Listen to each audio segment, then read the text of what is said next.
Hello বন্ধুরা, transformation journey day 7 নিয়ে চলে এলাম। প্রতিদিনের মতন সেম শিডিউল। সকালে উঠে ব্রেকফাস্ট বানিয়ে দেন ব্রেকফাস্ট খেয়ে তার 1 ঘন্টা পরে প্রি-ওয়ার্কআউট মিল নিয়ে জিমের দিকে রওনা দিলাম।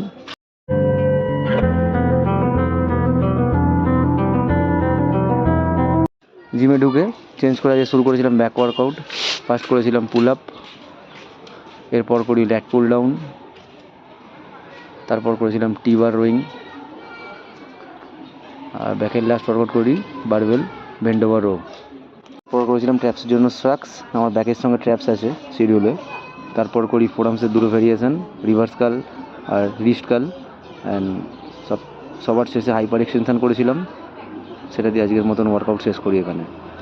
আজকে প্রতিটা ওয়ার্কআউটের 4টে করে সেট, 12 রেপিটেশন করেছিলাম। হাইপার এক্সটেনশন করেছিলাম 3টে সেট, 20 রেপিটেশন। এর আফটার ওয়ার্কআউট 15 মিনিট কার্ডিও, সাইকেলিং রেগুলারের মতন, and after dinner 1 hour walking. আজকে ওয়ার্কআউটের পরে ব্যাকের কন্ডিশন ছিল কিছুটা এরকম, এখনও ওয়াটার আছে, আরও চেঞ্জ করতে হবে। তো ডে বাই ডে হার্ডওয়ার্ক করে যাচ্ছি। দেখা হচ্ছে নেক্সট ভিডিওতে। Thank you for watching.